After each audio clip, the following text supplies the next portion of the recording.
Warahmatullahi wabarakatuh.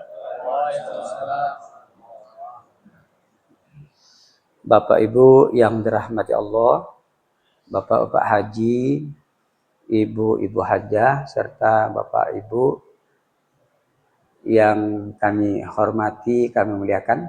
Jadi alhamdulillah kita sekarang kajian masuk ke materi 12 tentang wudhu syariat. Berarti kita masih belum masuk wudhu hakikat. Mungkin yang akan datang nih barangkali ya.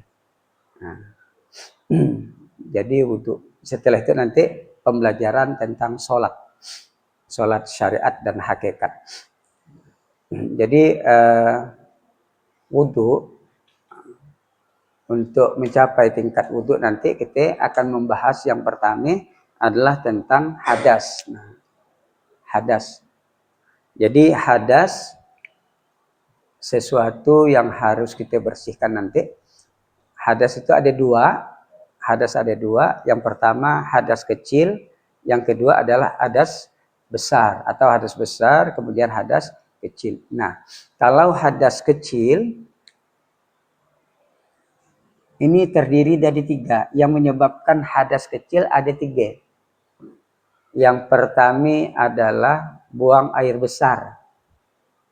Berak. Yang kedua buang air besar. Yang kedua buang air kecil. Nah, berarti kencing. Yang ketiga buang angin. Buang angin, kantut. Nah, jadi yang menyebabkan hadas kecil hanya ada tiga.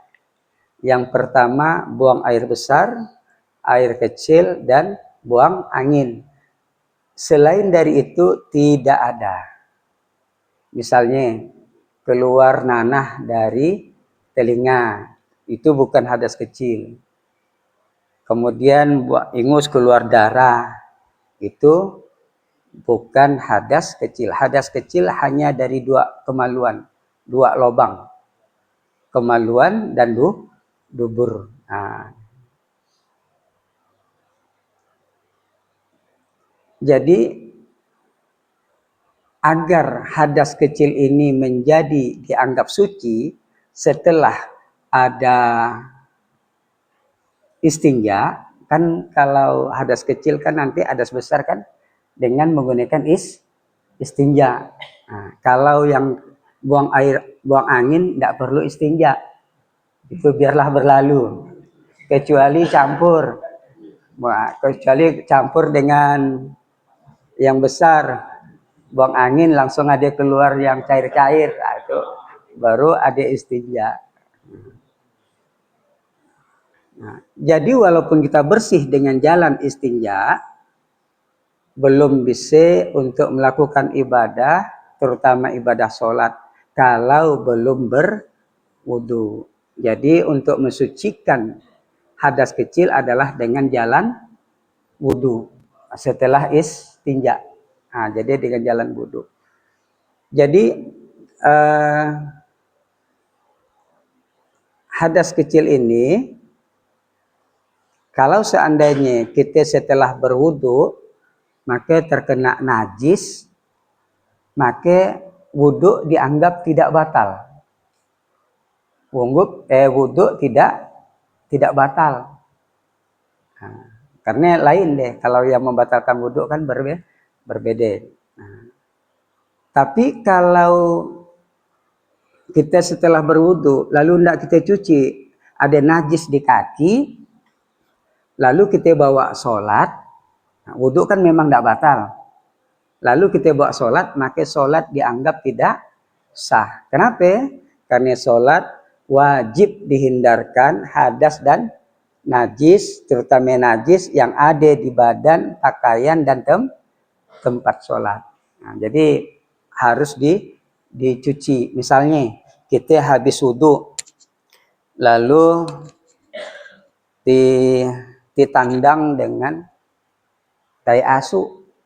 Nah, tai anjing memang dah melakat lalu. Kita habis wudhu. Nah, apakah kita harus wudhu diulang? Tidak. Cukup kita bersihkan di mana yang kena tai anjing tadi. Nah, cuci dengan sebersih-bersihnya. Nah, kemudian kita langsung bisa sholat. Jadi tidak perlu berwudhu. Nah, kalau kantut wajib wudhu. Kalau berak wajib wudhu. Kalau kencing wajib wudhu. Kalau keluar nanah tidak wajib wudhu. Misalnya di telinga, di mani dan sebagainya. Nah, itu. Kemudian hadas besar. Yang menyebabkan hadas besar, nah, itu adalah intinya keluar mani. Keluar opum, keluar mani. Atau yang terdiri dari dua saluran. Kalau terdiri dari satu saluran, misalnya disebabkan karena haid kalau ibu-ibu. Kemudian nifas, kemudian wiladah. Nah, kalau haid adalah darah yang keluar dari rahim perempuan yang paling sedikit sehari semalam, yang biasanya 6 atau 7 hari. Selebihnya, misalnya sampai 15 hari, maka yang 15 hari bukan dianggap darah haid, tapi dianggap darah nifas, darah istihadah. Nah, istihadah, darah kotoran, darah penyakit. Kemudian nifas adalah darah yang keluar setelah melahirkan. Nah, paling sedikit sehari semalam. Kemudian normalnya itu biasa 40 hari, lebih dari 40 hari sampai 60 hari misal, maka dianggap darah istihadah. Kalau wiladah, darah yang bersamaan keluar waktu melahirkan bayi. Nah, darah yang bersamaan. Jadi untuk mensucikan hadas yang besar itu adalah dengan jalan mandi wajib, mandi junub, mandi haid dan seterusnya. Nah, jadi di situ. Jadi apabila kita udah membersihkan hadas, maka kita harus yang satu lagi kita bersihkan, yaitu najis. Nah, najis itu mesti harus jauh daripada badan, pakaian maupun tempat. Najis itu nanti ada 4 najis. Yang pertama adalah najis kecil, najis ringan yang biasa disebut dengan najis mukhaffafah.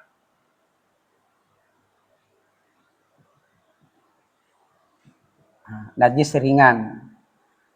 Kemudian najis sedang, mutawasitoh.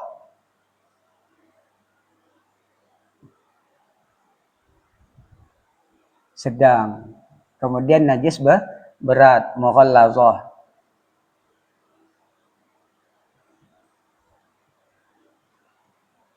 Berat. Kemudian najis yang dimaafkan, najis afu. Afu atau najis afu, najis yang dimaafkan. Walaupun kita terkena najis tapi dimaafkan. Nah, jadi najis ringan cuma 1. Air kencing bayi yang belum makan apa-apa kecuali air susu ibu. Itu najis mukhaffafah. Jadi kalau dia dah makan cilok misalnya, dah makan apa ya, dodol peranggi, nah macam-macam lah, maka itu dia pindah najis yang ringan pindah ke najis yang sedang. Kalau perempuan tidak ada ringannya, semua sedang yang perempuan walaupun dia bayi. Nah, bagaimana cara mensucikan najis yang ringan? Sangat mudah. Nabi pernah menggendong bayi yang masih kecil, belum makan apa-apa, melainkan hanya air susu ibu. Kemudian setelah Nabi menggendong, langsung Nabi dikencingi oleh si bayi. Lalu kata Nabi, tolong ambilkan secentong air. Lalu diambilkanlah. Kemudian Nabi masukkan tangannya ke dalam centong yang berisi air. Kemudian dipercikkan. Maka udah dianggap bersih. Padahal kan belum ya. Malah makin basah. Kemudian baunya pun masih. Nah, tapi karena ringan, dimaafkan. Jadi cara membersihkannya. Tapi alangkah bagusnya kalau dicuci makin bagus. Kemudian najis mughalazo. Nah, nanti kita yang tengah-tengah. Najis mughalazo. Najis berat. Najis berat ini hanya satu, yaitu air liur, anjing atau babi. Kalau babi itu adalah kias. Kias dari anjing. Nah, sebenarnya dalam Quran, dalam hadis tidak ada yang menyatakan bahwa babi itu seperti air liur babi, tidak. Jadi karena ulama memperhatikan, nampaknya babi itu nampak lebih kotor daripada anjing. Jadi disamakan. Ia disebut dengan kias, penyamarataan. Nah, kemudian dari air liur, maka ulama merembet kepada daging, malah bulu, kecuali kotoran. Nah, jadi kalau kita disentuh oleh anjing, dia baik basah ataupun tidak, maka kita dianggap terkena najis yang berat. Nah, najis yang berat. Ada juga tapi ulama yang tidak menajiskan anjing. Ada juga. Nah, tapi kalau dalam mazhab Syafi'i, maka najisnya adalah najis berat. Bagaimana cara mensucikan? Cara mensucikan najis yang berat itu adalah dengan 7 kali air. Yang pertama atau yang terakhir dicampur dengan tanah. Misalnya kita dijilat oleh anjing. Kita sedang berjalan santai. Nah, langsung dilompati anjing, dijilatnya situ. Trek, udah jing kau tuh gitu kan. Cari sosok lalu apinya sengaja nya. Kak yo caca dia kan. Nah, sana dipukul dan enggak boleh dipukul. Kecuali denaan lah. Nah, lalu kita cuci aja, enggak susah ya deh dengan anjing. Mencarat nak pegangnya pegang ya, enggak apa-apa. Nah, tapi kalau cucikan lagi, yo yang susah tuh pegang lah dicuci, bawa sholat. Nah, dan sah sholat. Dan sah. Iya yang susahan. Nah, jadi cucikan. Misalnya centong yang sedang besarnya, kemudian diisi air kira-kira setengah. Kemudian diambil tanah bebas, tanah kuning, tanah apa aja boleh, asal suci. Nah, beri masukkan kira-kira 3 lah, masukkan, kemudian digodak. Setelah itu langsung dijuruskan. Nah, yang mandi yang kotor. Dah, setelah itu dibilas dengan air, dah. Sudah. Nak disabun-sabun, nak enggak pun boleh. Nah, kalau untuk mewangikan bisa beri sabun. Nah, jadi enggak terlalu sulit lah. Kalau tempat misalnya kan, boleh. Nah, lalu pertanyaan, najis mutawasitoh, najis yang sedang, terdiri dari apa-apa aja? Nah, kesimpulannya, najis mutawasitoh, najis yang sedang adalah selain dari najis yang ringan dan najis yang berat. Sisanya najis yang sedang. Jadi tidak perlu kita hafalkan najis yang sedang. Cukup yang kita hafalkan najis ringan dan najis sedang. Jadi najis yang sedang, najis ringan dan najis berat. Nah, jadi yang sedang tidak perlu dihafalkan. Asal kotoran dia masuk ke najis yang sedang. Nanah, darah, arak, tuak, whisky dan sebagainya dia adalah najis sedang. Misalnya Bagas kawan minum arak atau ciu. Cium. Ya dulu sih karapnya ciumnya, cium dari jauh nak anggap. Kan kawan minum gitu kan. Nah, kita tidak ajak minum es. Nah, jadi dimasukkan ke anak kan. Nah, kotor kan? Nah, kotor ya, dah bau bukan nanti bau. Jadi membersihkannya tidak perlu pakai tanah. Karena najis yang sedang itu cukup dicuci, dibersihkan, hilang bau, rasa dan hilang bau, rasa dan warni. Nah, jadi itu cukup anggan dia dicuci dengan sabun dah. Kita cium, tidak diagik-agik, maka ia termasuk udah bersih. Nah, jadi makan arak, apa dan sebagainya, tidak perlu Kalau kita kecuali kita makan babi, makan babi, maka situ adalah kena najis. Nah, maka yang di situ aja. Kalau yang di situ kena situ, yang dah di dalam usah, tidak perlu dimakan tanah, jadi usah. Kalau malah lalu jadi makin sakit parut, nah, dimakan tanah, kan bagus makan gulai roti. Ya boleh juga ya, tapi sebenarnya tidak perlu. Karena Islam itu hanya membersihkan bagian luar, tidak bagian dalam. Kalau bagian dalam dibersihkan, kita tidak bersih-bersih. Contoh di situ ada apa di dalam teh? Kotoran. Tai masih muda. Dah keluar baru dia Tapi alhamdulillah yang di situ ndak bocor ndak bocor. Jadi bersih jadi cukup yang di luar, jadi ndak perlu di dalam. Jadi cukup dia Jadi kalau kita mencucikan arak ya cukup dengan dibersihkan, dicuci dengan air tanpa tanah. Tanpa tanah. Kemudian yang seterusnya ada najis yang dimaafkan.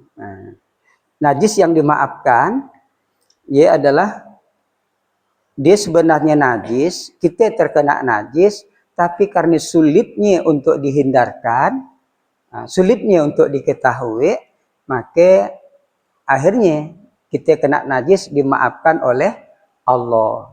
Nah, misalnya yang seperti apa? Misalnya duit lah Pak, jelas najis Pak duit ya. Jelas najisnya. Duit kan selambar itu pasti najis Pak, bisa dipastikan. Misalnya saya Bali cilok ke Mas Jawa, tapi ya sebenarnya yang jual cilok pun tidak Jawa sebenarnya. Nah, jadi beli. Kemudian kalau dibalikan ke sayu, orang sayu ke saang, cine langsung balikan ke daging babi.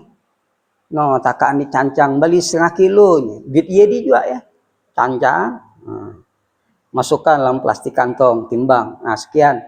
Dia berikan kantong plastiknya yang ada babi, yang iya kita berikan duit. Nyet. Oh, yang dia sama dia ya. Masukkan sih kan. Nah, ternyata isuknya duit iya dibalikannya ke bakso. Orang bakso. Bali semangkuk, ya disunsum dibawa orang tukang bakso dah megangnya juga. Nah, sebenarnya najis. Najis. Nah, tapi karena sulit untuk dihindarkan, maka dimaafkan oleh Allah Subhanahu wa taala. Gaya juga yang debu-debu di jalan, tidak sebagainya. Ya kan banyak ya air kancing kucing lah, masuk. Kadang-kadang ditambahi air kancing manusia, kotoran dan sebagainya, kering karena tapi masih bekas-bekas anaknya, debu-debunya deh langsung bertiup kayak kita kan, angin kuat, aduh debunya gitu kan, debu, tapi andaan bau kan, karena kena panas sudah, andaan bau. Tapi sebenarnya itu adalah kotoran. Nah, kita buat sholat, Allahu Akbar, langsung. Apakah batal ataupun tidak sah? Sah, dan tidak batal karena kita membawa najis dari debu ya tadi yang dimaafkan. Macam nak kita jalan kaki tanpa sandal kan, di Samin, di mana tempat-tempat yang ya biasa kadang-kadang tidak terhindar, ada dia kancing karing dan sebagainya. Najis hukmiyah namanya kan. Karena tidak tahu kita, maka ia adalah dimaafkan oleh Allah Subhanahu wa taala. Oke. Kemudian yang itu sami hadas kecil. Sempurna istinja maka wudhunya sah, sahnya wudhu maka sholatnya menjadi sah. Jika istinja tidak sah dan bagus maka wudhunya tidak sah. Tidak sahnya wudhu maka sholatnya menjadi tidak sah. Jadi istinja itu memang penting karena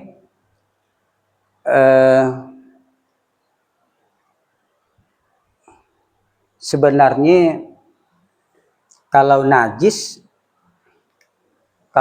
itu tidak berkaitan dengan wudhu. Tidak berkaitan dengan wudhu, pembersihan. Cuma berkaitan dengan sholat. Umpamilah ya.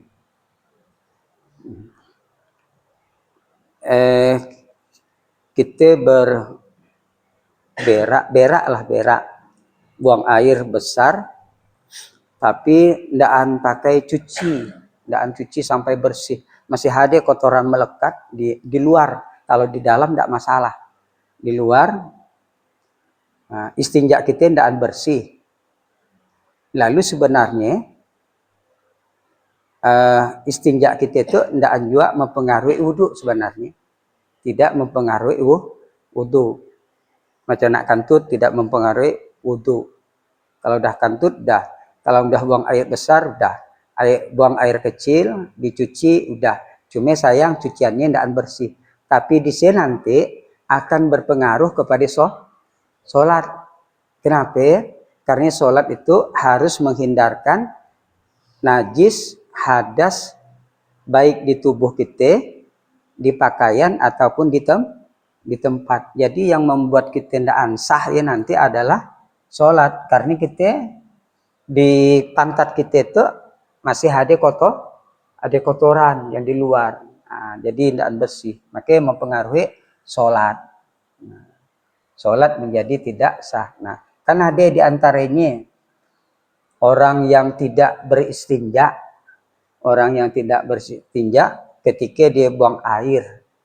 Nah, lalu Nabi kan berjalan ke suatu daerah, maka ternyata di sini dia melewati kuburan. Terperanjatlah kendaraan Nabi, maka Nabi tahu bahwa di situ adalah dua kuburan yang disiksa oleh Allah dalam mendapat siksa kubur.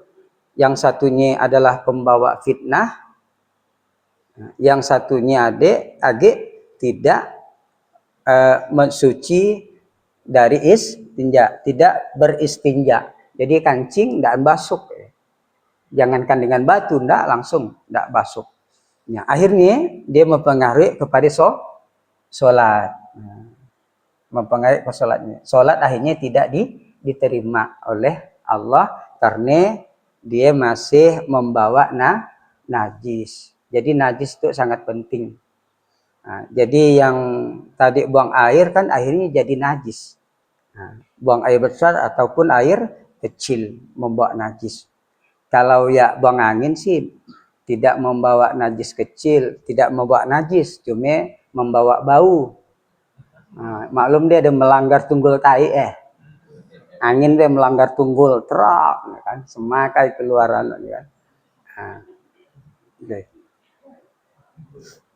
Nah, wudhu di situ ada 6 kan nih, ada 6 rukun wudhu.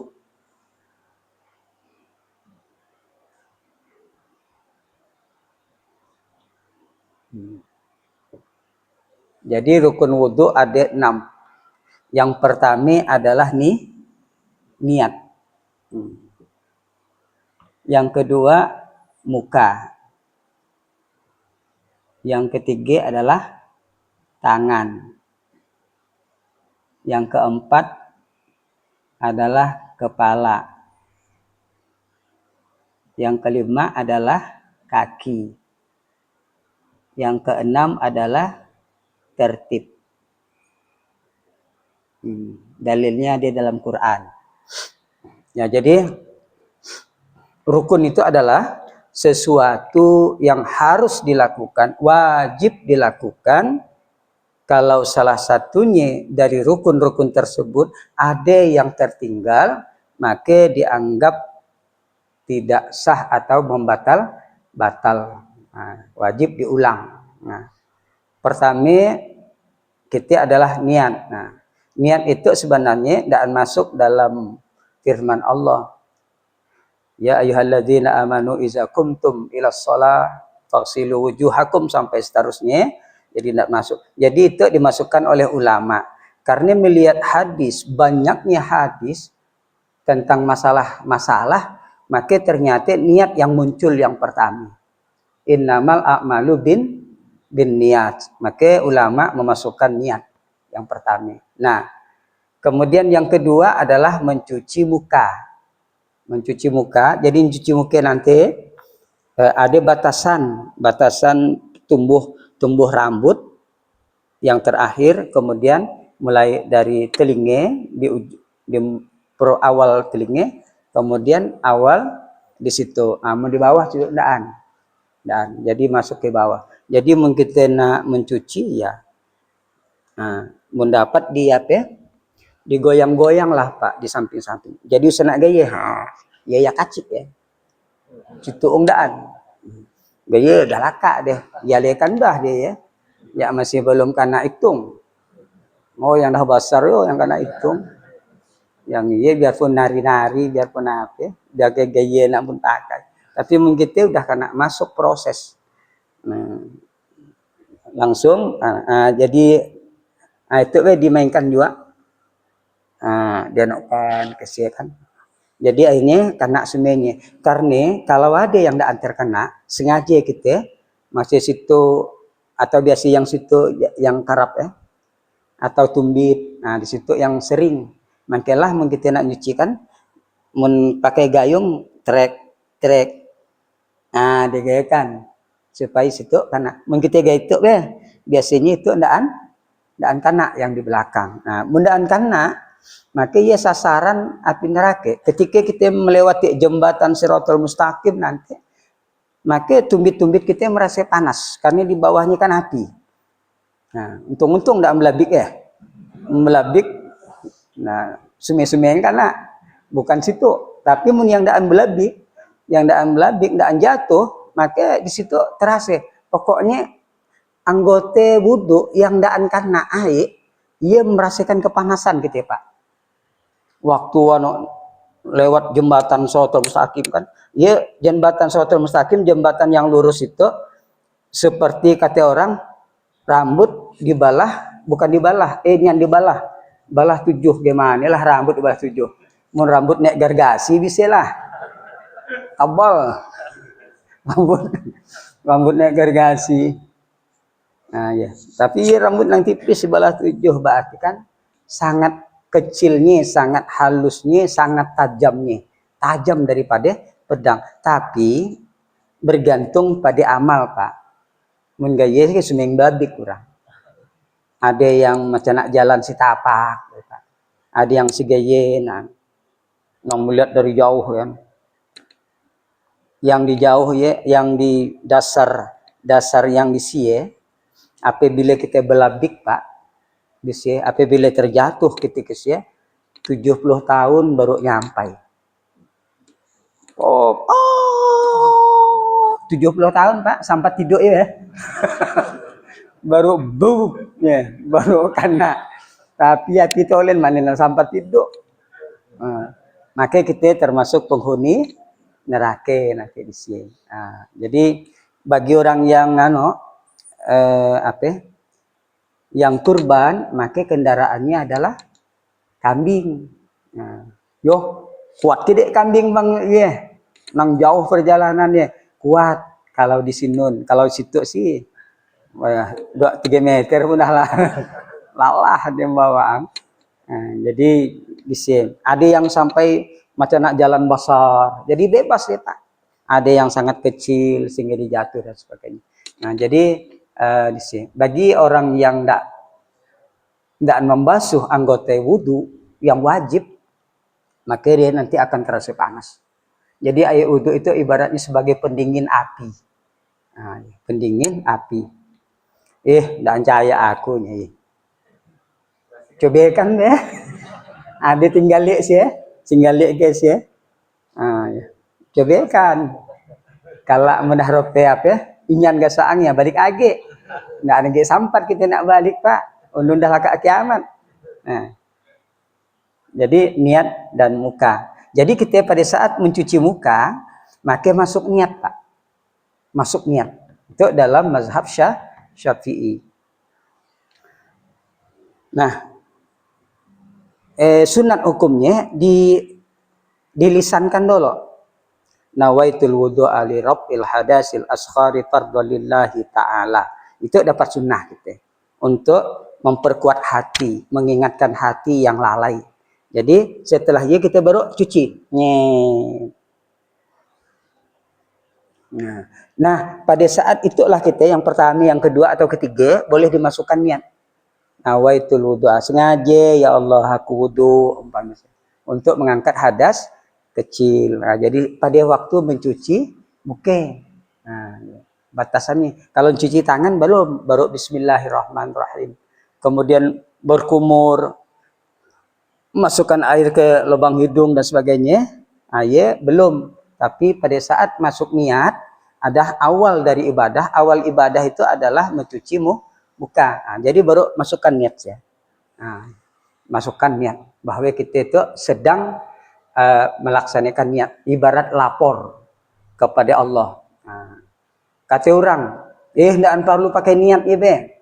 Allah kan maha tahu. Ya Allah tetap maha tahu. Jangankan kita pakai niat, kita tidak sholat pun Allah tahu. Kita tidak berwudu pun Allah tahu. Jadi Allah bukan masalah tahunya. Bukan masalah tahunya. Allah sebenarnya nguji kita. Kenapa kalau misalnya Allah tahu, kenapa kita sholat yang berulang-ulang baca Al-Fatihah? 4 rakaat 4 kali. Padahal kan Allah tahu. Kita dah hafal. Kan? Kenapa yang disuruh baca lagi? Tandaan kan mestinya rakaat pertama aja yang kita yang sisa angkala. Ya Allah tahu ya Allah tahu. Allahu Akbar. Bismillahirrahmanirrahim sampai seterusnya kan. Rakaat pertama. Masuk rakaat kedua. Allahu Akbar. Ya Allah, yang macam nak tadi ya aku. Nah, yang macam nak tadi lagi. Nah, kan tidak mungkin kayak gitu. Nah, Allah kan dah tahu. Kita dah tahu hafal dia kan. Macam nak kita dah hafal kau tidak jari. Nah, dia. Tapi Allah tidak. Kenapa? Menunjukkan Allah nak melihat keseriusan kita. Walaupun dah berulang-ulang, tetap harus dikerjakan yang seperti yang pertama. Allah nak melihat kita, kesungguhan kita. Nah, kesungguhan 1 rakaat tadi akan berubah dari yang kedua, ketiga dan keempat. Allah melihat iya deh. Jadi bukan melihat Allah tahunya, Allah tahu dan perlu sholat kita dah bertanggung semua aku dah tahu tuh kan. Kesukaanlah hadirannya yang dah sholat Nah, jadi itu muka, kemudian tangan tuh dari ujung sampai ke siku. Mun dilebihkan adalah sunnah sampai ke siku. Makanya mendapat biasanya yang jarang yang kena situ biasa Pak, kan? Biasa situ. Jadi mendapat dibalas, dibalas Pak. Supaya yang ada yang daan kena Nah, dia hijau cincin yang tariknya mendapat dilonggarkan ataupun dibuang. Nah, misalnya menak diletakkan tolen insya Allah biasa kekarapan lupa juga gitu Nah, dilonggarkan lah. Nah, dilonggarkan Jadi karena menituk ndak kena anggota wudu ndak kena lah. Cincin tu ndak kita longgarkan ndak kena. Nah, itulah kalau yang jadi sasaran hati. Jadi sasaran hati. Nah, ya. Kemudian yang ke kepala. Kepala itu menurut mazhab Syafi'i ya cukup kena rambut aja pun dah pakai. Nah, 3 helai pun boleh. Mun mazhab Hanafi seperempat mun dipotong weh. Mun halak 1, 2, ye si tampap. Ya. Nah, mun mazhab Syafi'i cukup dengan 2 jari 3 jari pun dah boleh. Mangkilah orang tua kan gaya kannya nangnya. Ya boleh. Tapi kalau mazhab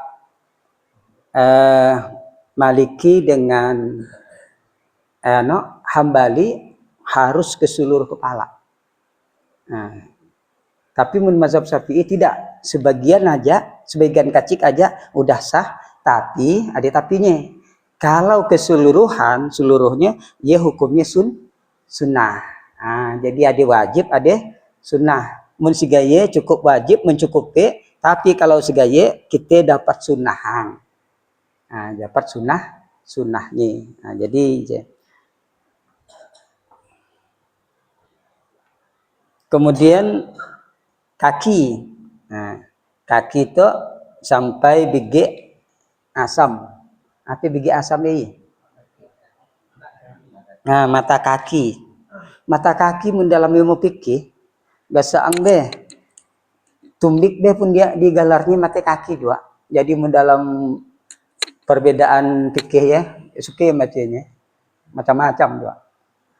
Nah, itu dikatakannya mata kaki juga. Nah, tapi kebanyakan yang mayoritas yang menyebut mata kaki adalah itu menurut sama sih bigi asam. Bigi itulah yang tidak usah kena makan.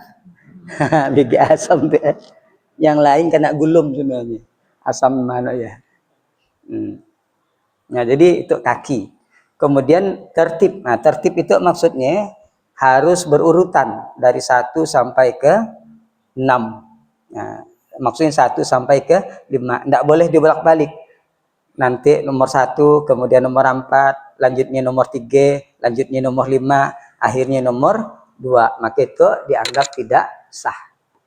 Nah, dianggap tidak sah. Tapi kalau yang kanan kere, berwudu kanan dulu, kemudian setelah ia baru kere, ya betul. Atau ada yang kere dulu, maka ia baru kanan. Nah, gimana ya? Kalau itu kan tidak diurutan, dah jelas. Nah, kalau itu cuma satu jadi dia tidak ambil berbeda. Maka hukumnya boleh Pak, boleh kere dulu. Kayak baru kanan. Hanya aja dia tidak mendapatkan sunnah mengkanankan terlebih dahulu. Nah, boleh, tapi dia tidak dapat sunnah nganan.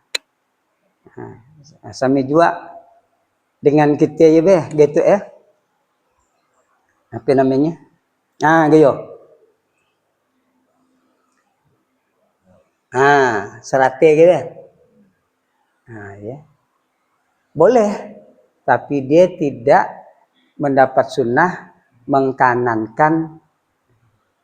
mengkanankan nganan dulu baru ke kere, karena dia bawaan serampak. Ya boleh, cukup, tapi dia tidak mendapatkan sunnah mendahulukan yang kanan. Nah, ya sebenarnya dalam Islam tuh nyaman nih ya boleh tulen kopeng. Cuma nak ngambil yang mana? Yang ngambil gaji banyak ke gaji sedikit. Nah, mau yang dia kan ngambil sunat kan ngambil gaji ya. Gaji lembur. Nah, ya. Mendapat kita sena dah. Sesuaikan dengan aja supaya kita tetap mendapatkan nilai dari Allah. Nah, gaya juga tentang meniga kalikan. Sekali boleh kayak kita wudhu sekali, boleh, wajib sekali. Sekali tolen. Tuh. Misalnya tak itu sekali, telinga sekali, pakai kaki sekali. Boleh ke? Boleh. Nah, hanya aja dia tidak mendapatkan sunnah meniga kali karena jadi dia tidak dapat sunat dan dapat pahala sunat, dapat pahala wajib gak deh. Ya. Jadi tidak boleh, tidak perlu kita salahkan orang yang sekali-sekali. Memang sedikit air sekali di benang. Kongsi woi, bagi kau aja udah nak habis, kami adik kalau belum. Dia mun sikit ya memang dah ano kayak ontos nang we. Ambil sikit nang kere. Gaye nah. Ya no gaya juga nang kalau sikit air. Tapi kita alhamdulillah di daerah kita ya alhamdulillah banyak air. Nah di situ. Nah mungkin kita membicarakannya wudhu syariat itu sampai di situ. Yang akan datang masih ada lanjutan. Wudhu hakikat itu kan nanti berapa kali pertemuan ya, nanti. Mungkin yang sunah-sunahnya yang kita lanjutkan.